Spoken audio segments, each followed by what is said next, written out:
Gibran Rakabuming yang saat ini menjabat wali kota Solo akan menang mudah jika mengikuti pemilihan gubernur di 2024. Hal ini dikemukakan pengamat politik Adi Praitno.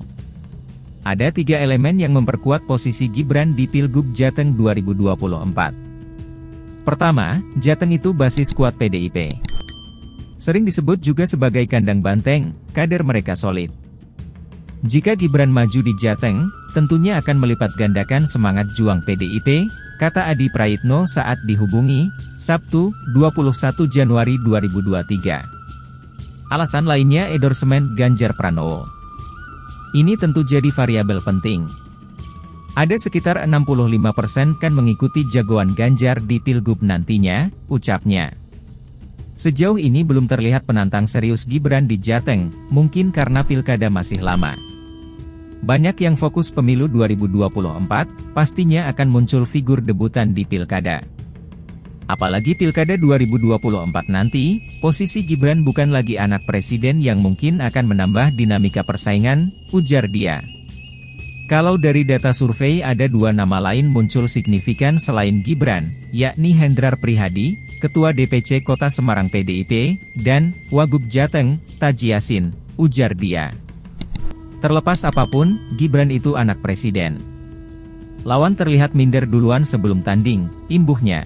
Ya, inilah yang menjadi bagian dari bagaimana Presiden Jokowi ingin mempertahankan rezimnya setelah tidak lagi berkuasa. Jadi salah satu alasannya adalah political dynasty, dinasti politik. Jadi dia sudah melakukan regenerasi melalui Gibran dan Bobi Nasution. Masa jabatan dia sebagai wali kota baru 2 tahun. Kita belum tahu apa yang sudah dilakukannya yang secara independen dia lakukan, yang bisa dikatakan sebagai sebuah keberhasilan. Jadi keberhasilan itu jangan dinilai dari masjid yang dibangun oleh Uni Emirat Arab. Itu bantuan.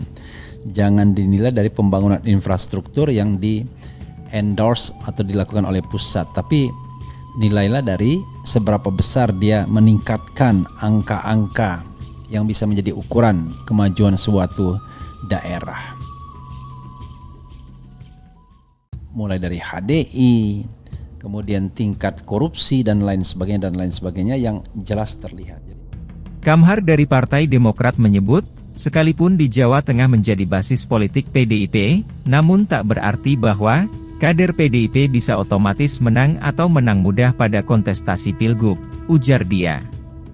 Kamhar mengambil contoh, pengalaman Pilgub Jateng 2018 yang lalu, Mas Ganjar Pranowo selaku incumbent, yang dijagokan berbagai lembaga survei akan menang mutlak, ternyata tak mudah.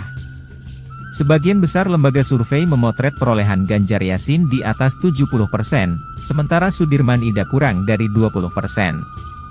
Namun hasilnya kemudian, perolehan Ganjar Yasin hanya 58,78% dan Sudirman Ida 41,22%, padahal, keduanya terbilang baru untuk panggung politik Jawa Tengah, tuturnya. Klopkan.